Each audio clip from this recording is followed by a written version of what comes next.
tiene que quedar claro que en la hora más angustiosa es cuando Dios está más cerca de sus hijos. ¿O no es así? Así es. Y muchas veces Dios espera hasta lo último, para poder librar a sus hijos.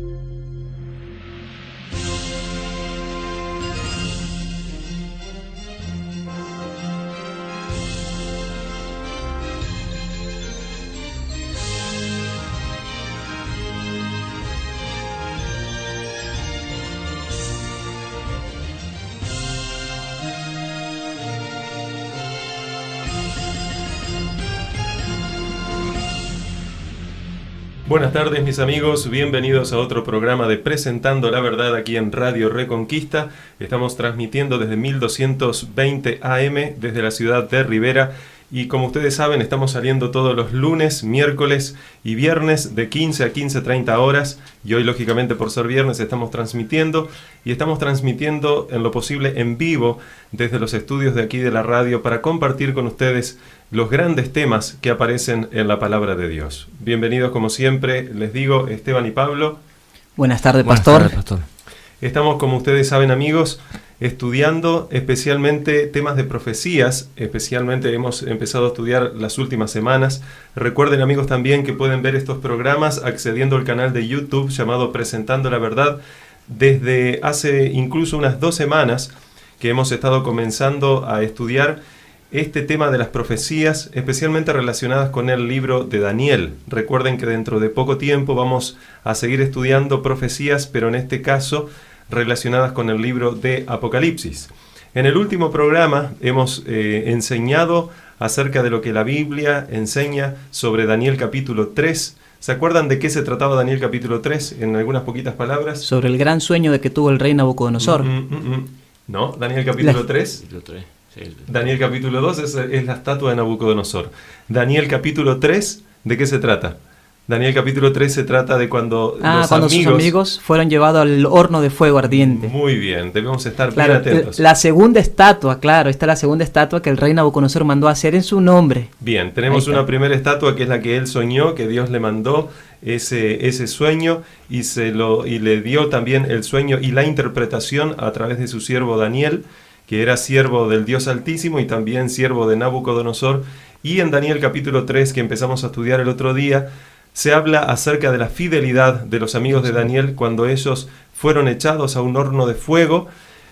Pero es interesante que la Biblia enseña que ellos estuvieron dispuestos a serle fieles a Dios a pesar de que eso implicase perder su vida.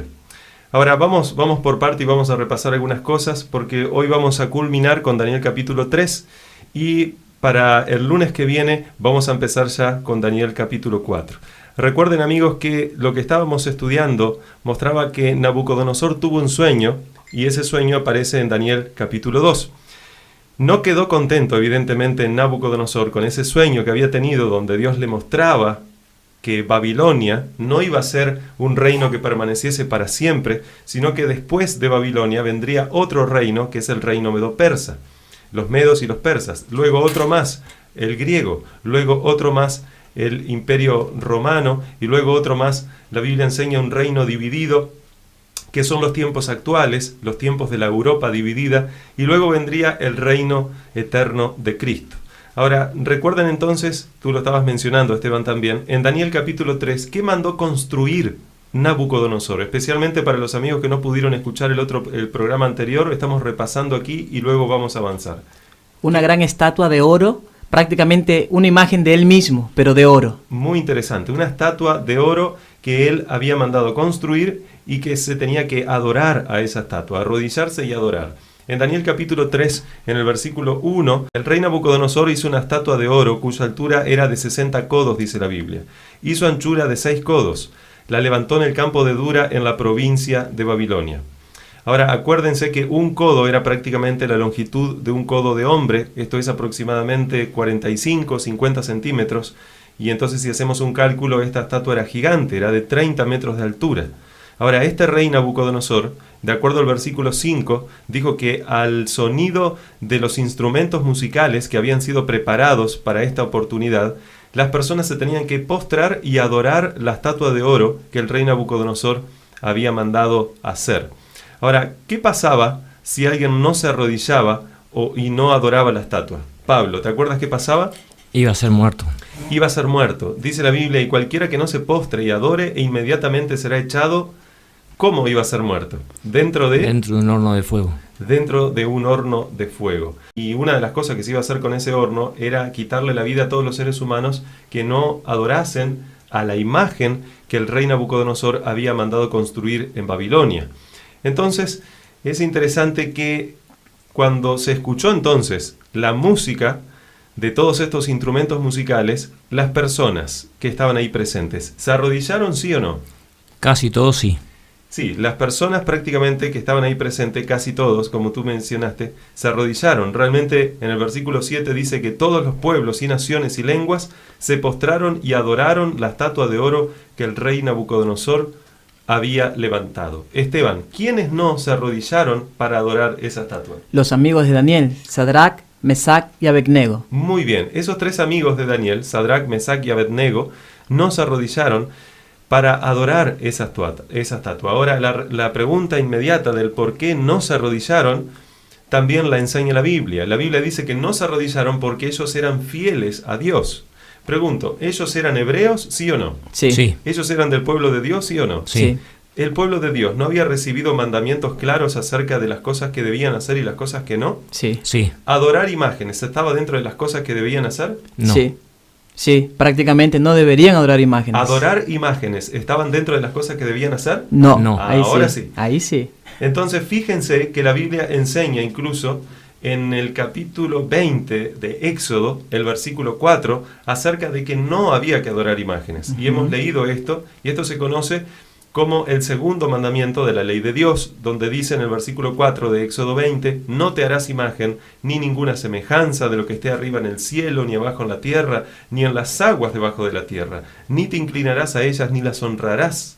Porque yo soy Jehová tu Dios fuerte, celoso, que visito la maldad de los padres sobre los hijos hasta la tercera y cuarta generación de los que me aborrecen, y hago misericordia a millares a los que me aman y guardan sus mandamientos. Pregunto, amigos, que nos están escuchando, aquí a Pablo, a Esteban, a los que están escuchando del otro lado del sintonizador de radio que están utilizando, puede ser a través de Facebook, a través de alguna radio. Estos mandamientos solo habían sido dados para ese pueblo de Dios o habían sido dados realmente para todas las personas que quisieran ser parte del pueblo de Dios? Para todas las personas que quisieran ser parte del pueblo de Dios. Eso significa que si yo no conozco bien a Dios, no conozco al Dios de la Biblia y hoy en día estoy adorando imágenes, ¿Dios me está invitando a que deje de adorar imágenes y lo empiece a adorar a Él, al único Dios verdadero? Por supuesto que sí. Entonces, evidentemente, los amigos de Daniel no tenían que adorar imágenes, porque se les había dicho claramente a él que adorar imágenes era un acto de rebeldía contra Dios. Eso se llama idolatría. Y amigo que nos escuchan, si tú para pedir favores a Dios, tú te arrodillas delante de algo, delante de una estatua, de oro, de piedra, de lo que sea, la Biblia te pide, Dios te pide a través de su palabra que no lo hagas. Hay muchos cristianos sinceros que por no conocer estas cosas lo hacen, pero una vez que la luz viene al conocimiento del ser humano, entonces nosotros somos responsables de poner en práctica esa luz, porque no importa tanto lo que sabemos, sino lo que hacemos con lo que sabemos. Eso significa que esa fue la razón por la que los amigos de Daniel, no se arrodillaron delante de la estatua que había mandado construir Nabucodonosor. Ahora entonces viene la pregunta inmediata: ¿qué hizo el rey cuando se enteró que estos tres amigos de Daniel no querían arrodillarse delante de la estatua? ¿Qué hizo? Se irritó. Se irritó. Dice que su rostro se demudó, le cambió, como cuando el rostro de nosotros a veces estamos enojados y cambia y la persona parece que se asusta solo de vernos y no está bueno eso. Este rey evidentemente se enojó. Y vamos a leer en el versículo 14 de Daniel 3, donde Nabucodonosor les dijo: ¿Es verdad, Sadrach, Mesach y Abednego, que vosotros no honráis a mi Dios ni adoráis la estatua de oro que he levantado? Fíjense que él les dijo esta pregunta y les dio una nueva oportunidad que evidentemente no se les había dado a otras personas. Bueno, ellos son los únicos tres que se mencionan aquí que fueron fieles a Dios y fueron llevados delante de Nabucodonosor para ser echados al horno de fuego. Pero antes de esto, Nabucodonosor les dio una segunda oportunidad y les preguntó si estaban dispuestos para al oír el son de estos instrumentos musicales, Por segunda vez. por segunda vez, postrarse delante de la estatua que él había hecho. Y dice, porque si no la adorareis, en la misma hora os seréis echados, dice, en medio de un horno de fuego ardiendo, ¿y qué Dios, pregunta él, será aquel que os libre de mis manos? ¿Les estaba dando una nueva oportunidad, sí o no? Sí, Sí. les estaba dando una nueva oportunidad. Pero al mismo tiempo estaba desafiando a Dios, Por Sí. supuesto. porque él Totalmente. decía, ¿acaso habrá algún Dios que pueda librarlos a ustedes de mis manos? Ahora, cuando Nabucodonosor le dio una nueva oportunidad a Sadrach, Mesach y Abednego, vino inmediatamente la respuesta. ¿Qué respondieron estos amigos de Daniel a Nabucodonosor? La respuesta, vamos a leerla y ahí ustedes me dicen lo que opinan. Está en el versículo 16. Bueno, a partir del versículo 16. Dice, Sadrach, Mesach y Abednego respondieron al rey Nabucodonosor diciendo, no es necesario que te respondemos sobre este asunto. He aquí, nuestro Dios, a quien servimos, puede librarnos del horno de fuego ardiente, y de tu mano, oh rey, nos librará. ¿Tenían fe ellos? Por supuesto, tenía mucha fe. totalmente. ¿Tenían a un Dios que era capaz de librarlos de la mano de cualquier enemigo? Por Sí. supuesto que sí. Ahora, asimismo, ellos dicen, y si no, o sea, y si Dios Ujú. permitiese que nosotros fuésemos muertos, oh rey, no serviremos a tus dioses, ni tampoco adoraremos la estatua que has levantado. O sea, ellos ahí se rebelaron contra Contra el Nabucodonosor, porque Nabucodonosor les estaba pidiendo infringir los mandamientos de Dios. ¿Qué deberíamos hacer nosotros entonces cuando estamos en una situación de peligro, incluso mortal, cuando hay personas que nos amenazan con que si no hacemos la voluntad de Dios, entonces quitarán nuestras vidas? ¿Qué deberíamos hacer? Entregar nuestras vidas. Seguir Sí, el consejo de Pedro. Si es mejor obedecer a Dios antes que a los hombres. Bien, y fíjense, presten atención, amigos que nos escuchan, que esta fidelidad de estos jóvenes hebreos fue muy grande. Dios evidentemente espera que nosotros tengamos la misma fidelidad, porque prestaron atención a la fidelidad que tuvieron ellos. Le contestaron, mira, rey, tenemos un Dios que nos va a librar, y si no nos librase, no vamos a adorar a otros dioses de todas formas. La Biblia dice, y Jesús lo dejó muy claro en Marcos capítulo 8, versículo 35, dijo Jesús, porque todo el que quiera salvar su vida, la perderá. Y todo el que pierda su vida, dice, por causa de mí y del Evangelio, la salvará. Repito, dijo Jesús, porque todo el que quiera salvar su vida, la perderá. Y todo el que pierda su vida por causa de mí y del Evangelio, la salvará. También esa misma idea está en el libro de Apocalipsis, en el capítulo 12, cuando se habla acerca de los hijos de Dios que le son fieles. Ahí en el versículo 11 del capítulo 12 de Apocalipsis, dice la Biblia lo siguiente, y ellos le han vencido por medio de la sangre del Cordero y de la palabra del testimonio de ellos, y no menospreciaron sus vidas hasta la muerte. Esto significa que no valoraron tanto la vida como para evitar la muerte. Ellos estuvieron dispuestos a entregar sus vidas por amor a Cristo. También en Apocalipsis 2:10, Jesús dice, sé fiel hasta la muerte, y yo te daré la corona de la vida. Entonces, amigos que nos escuchan, ¿ustedes quieren tener la corona de vida? Amén. Por supuesto. Esteban y Pablo. Sí.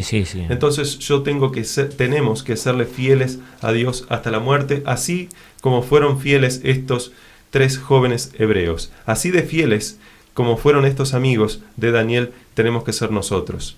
En Daniel capítulo 3, versículo 17, repito, ahí dice, he aquí nuestro Dios a quien servimos, puede librarnos del horno de fuego ardiendo, y de tu mano, oh rey, nos librará.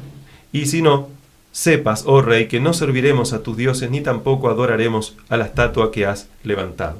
Pero ahora viene una pregunta. ¿Qué hizo entonces el rey Nabucodonosor ante esta resistencia clara de los amigos de Daniel? ¿Qué hizo el rey? Ahí fue lo que mencionó Pablo, ¿no? Dice que el rostro de él se mudó, realmente se molestó tanto que mandó a calentar el horno 7 veces más de lo normal.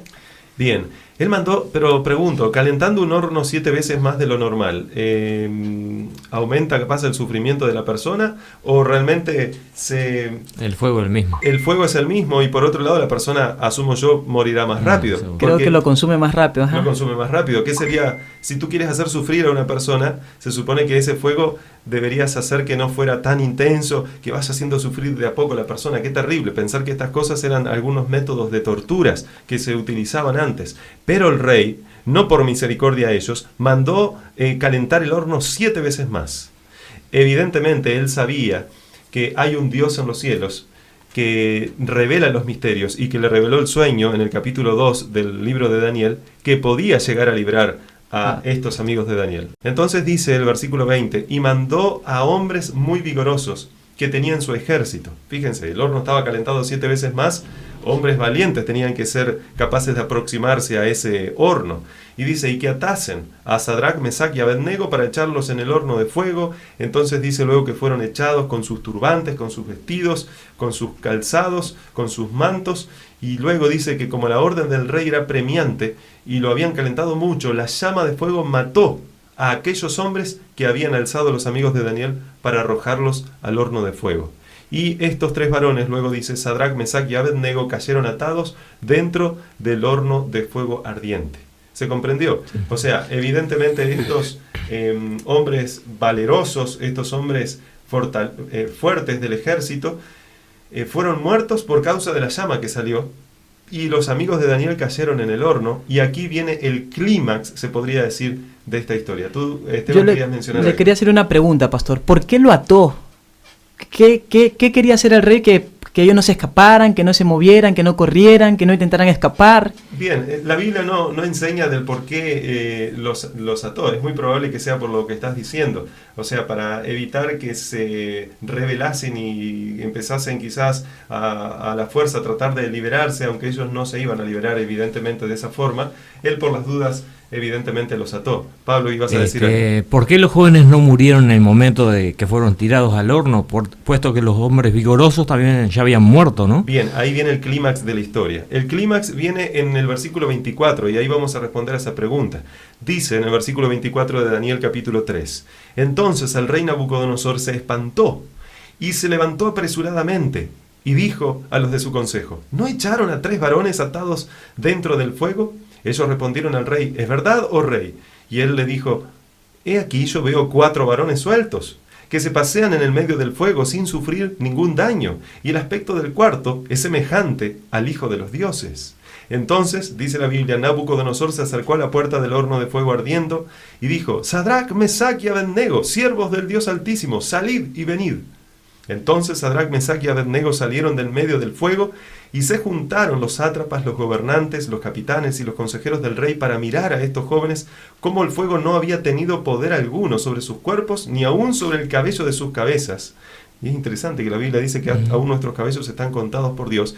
Dice, ni aún sus cabellos se habían quemado, ni sus ropas estaban intactas, y ni siquiera olor a fuego tenían. Ahora, evidentemente, en esta oportunidad, Dios, pregunto, ¿los libró de la muerte a sus hijos, sí o no? Sí. Pero es interesante que a pesar de que Dios los libró de la muerte, a estos 3 amigos de Daniel, Dios no los libró de la prueba. Saben que muchas veces, muchas personas piensan que por ser cristianos no tendrán pruebas o no vendrán pruebas sobre los cristianos. Pero tristemente ocurre al revés. Por lo general, los que más pruebas suelen tener son los que aman a Dios, al Dios de la Biblia. Dios no nos promete librarnos de la prueba, sino que Dios promete librarnos, como mencionábamos en el programa anterior, Dios promete librarnos en la prueba. Tiene que quedar claro que en la hora más angustiosa es cuando Dios está más cerca de sus hijos. ¿O no es así? Así es. Y muchas veces Dios espera hasta lo último, para poder librar a sus hijos.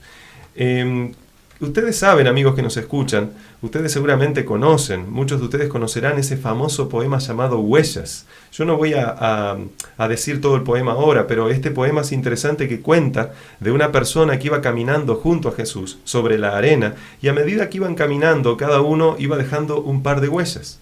Pero llegó el momento, dice el poema, un momento de angustia terrible, un momento de una prueba muy grande, y en ese momento la persona que iba caminando junto a Jesús podía solo ver un par de huellas. Entonces, pasado el tiempo, aclara el poema, esta persona conversando con Jesús le preguntó, ¿por qué me dejaste solo en el momento de la prueba? Entonces Jesús le respondió, ¿solo? Yo nunca te dejé solo. Entonces esta persona le respondió a Jesús, entonces ¿por qué en el momento más doloroso de mi vida vi que solo aparecía un par de huellas? Jesús entonces respondió, amigo, esas huellas no eran tuyas, eran las mías mientras te cargaba en mis brazos. Entonces, qué bonito es que la Biblia enseña estas cosas. Jesús nunca prometió que en este mundo no tendríamos pruebas, sino que estaría junto a nosotros en todas ellas, de la misma forma que estuvo junto a Mesac, Sadrac y Abednego en el horno de fuego. Ahora, ¿qué hizo Nabucodonosor cuando vio todo esto? ¿Qué hizo Nabucodonosor cuando vio que ellos no fueron muertos en esa hora? Se acercó al horno. Según el relato bíblico, dice que los llamó, como usted lo había mencionado ya, y dijo que todas personas deberían adorar al Dios de Sadrac, Mesac y Abednego. Muy bien, eso también lo vemos en la Biblia, porque es bueno esto que estamos haciendo, que es enseñando la Biblia con la Biblia. A veces solo se habla de la Biblia, pero sin utilizar los textos de la Biblia, o se utilizan los textos fuera de contexto. Nosotros lo que estamos haciendo, especialmente en todos estos programas que hemos hecho, es utilizar la Biblia sin sacarla de contexto, porque acuérdense, texto sin contexto es mero pretexto. Entonces en el versículo 28 dice que Nabucodonosor se acercó y dijo: bendito sea el Dios de ellos, de Sadrac, Mesac y Abednego, que envió su ángel y libró a sus siervos que confiaron en él y que no cumplieron el edicto del rey. Fíjense, él estaba agradecido de alguna forma porque ellos no le obedecieron a él mismo. Interesante. Dice, y sin embargo entregaron sus cuerpos antes de servir y adorar a otro Dios que su Dios. Por lo tanto, y ahí viene la parte que tú decías, Esteban, decreto, dice el rey Nabucodonosor, que todo pueblo, nación y lengua que dijere blasfemia contra el Dios de Sadrac, Mesac y Abednego sea descuartizado y su casa convertida en muladar, por cuanto no hay Dios que pueda librar como éste. Entonces el rey engrandeció a Sadrac, Mesac y Abednego en la provincia de Babilonia. En esta hermosa historia, Dios evidentemente queda muy claro que nos hace una promesa a todos los que pasemos por pruebas difíciles y que tengamos en algún momento estas dificultades que se nos presentan en la vida, que si amamos a Jesús de todo corazón, Él entonces estará junto a nosotros para ayudarnos. Y que se pueda cumplir esa promesa que está en Isaías 43:2, donde dice, cuando pases por las aguas, yo estaré contigo. Y si por los ríos, no te anegarán. Cuando pases por el fuego, no te quemarás, ni la llama arderá en ti. ¿No es interesante todo esto que plantea la Biblia? Sí, muy interesante y realmente muy gratificante y esperanzador. Así es, amigos que nos escuchan. Dios, de forma especial, es nuestro creador, es nuestro redentor, es nuestro restaurador. Y es interesante que la Biblia compara a Dios también con un alfarero. ¿Por qué? El alfarero es aquel que manipula el lodo, el barro, para poder hacer vasijas e instrumentos para él. Y es interesante que Dios es comparado como un alfarero porque la Biblia dice que nosotros somos barro en sus manos. Pero ¿saben que también Dios es comparado con un orfebre? ¿Por qué un orfebre? Orfebre es la persona encargada de trabajar con el oro, quitando la escoria para que quede el oro puro. Y esto se hace a través del fuego. La Biblia dice en Isaías 13:12, haré más precioso que el oro fino al varón y más que el oro de Ofir al hombre. O sea que Dios en sus manos puede transformarnos en lo que aún no somos. Somos, se podría decir, oro en bruto o una piedra preciosa en bruto, pero Dios quiere que seamos convertidos en oro puro y más precioso incluso que oro de Ofir. O sea que para Dios, amigos que nos escuchan, cada uno de nosotros somos más preciosos que oro de Ofir. Quizás, amigo, tú te preguntes en esta hora, ¿por qué Dios permite que pases por las dificultades que estás pasando? ¿Por qué Dios permite que pases por la angustia que estás pasando? Pero debes saber que Dios permite las pruebas para ayudarnos a abandonar el pecado, así como el fuego refina el oro, no para destruirlo, sino para quitar la escoria de ese oro. ¿Se comprende? Sí. Dios no nos tienta. Evidentemente es Satanás el que nos tienta, porque la Biblia dice que Dios no puede ser tentado. Pero la Biblia misma dice que Dios permite la prueba. ¿Por qué? Para que lo malo que Satanás quiere hacernos a través de esta prueba se termine de convertir en una bendición por obra de Dios. ¿Nunca les pasó? Yo creo que sí. Que han resistido la prueba y lo que terminaría siendo una maldición para ustedes por causa de que resistieron la prueba se terminó convirtiendo en una bendición. Así es. Una persona no cristiana, atea literalmente, él dijo que lo que no te mata, te fortalece. Pero hay una verdad en eso. Porque la palabra de Dios dice que Dios, cuando permite las pruebas, no es para matarnos, sino para fortalecernos en Él.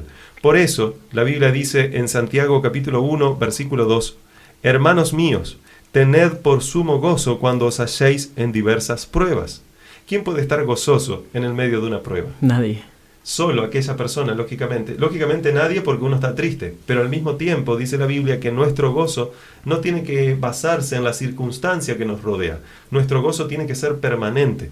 Y ese gozo solo puede ser gozo o completo. Ese gozo solo puede ser gozo realmente.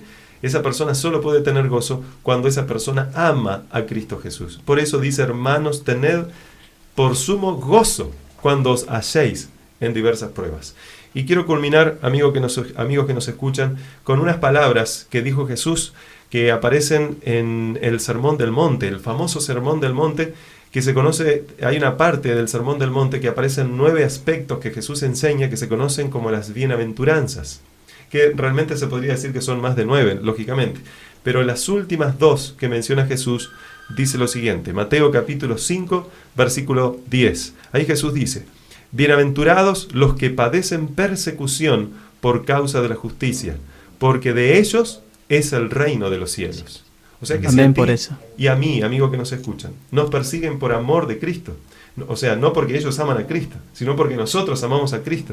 Entonces dice ahí la palabra de Dios que de nosotros es el reino de los cielos. Amén. Y culmina Jesús diciendo, bienaventurados sois cuando por mi causa os vituperen y os persigan y digan toda clase de mal sobre vosotros mintiendo. Gozaos y alegraos, dice Jesús, porque vuestro galardón es grande en los cielos, porque así persiguieron a los profetas que fueron antes de vosotros. Hemos llegado al final del programa de hoy, amigos. Esperamos que estas enseñanzas que estamos compartiendo con ustedes, que se encuentran claras en la palabra de Dios, puedan ayudarnos a ir al reino de los cielos, porque esa es la voluntad de Dios. Amén. Isaías 55 dice la palabra de Dios que Dios envía su palabra a la tierra para que ella, la palabra de Dios, lleve frutos, evidentemente para vida eterna y no para perdición. Todas estas cosas que estamos compartiendo con ustedes, amigos, es porque Dios espera que lo hagamos. Y Dios espera que a través de estas cosas podamos conocerlo más, amarle como Él quiere que lo amemos. Y Jesús dijo, si me amáis, guardad mis mandamientos. Los amigos de Daniel evidentemente se caracterizaban por ser fieles a Dios y guardar sus mandamientos. Así deberíamos ser cada uno de nosotros. Recuerda, amigo que nos escuchas, que puedes estudiar estos temas con una guía de estudios de la Biblia que te estamos ofreciendo de forma totalmente gratuita, y se trata de una revista de 80 páginas a colores, que lo pongo aquí a las 2 cámaras que nos están enfocando. En este caso, esta revista trae un nylon. Y es interesante que esta revista de 80 páginas ayuda a comprender mejor las profecías del libro de Daniel. Puedes comunicarte con nosotros para conseguir esta revista al 095-507-442. Te repito el número, 095-507-442, y estamos para servir en todo lo que Dios disponga, por supuesto. Acuérdate que este es un programa auspiciado por Red Nuevo Tiempo de Comunicación y la Iglesia Adventista del Séptimo Día. Gracias, Esteban, por estar aquí con nosotros. Gracias, pastor, por la invitación.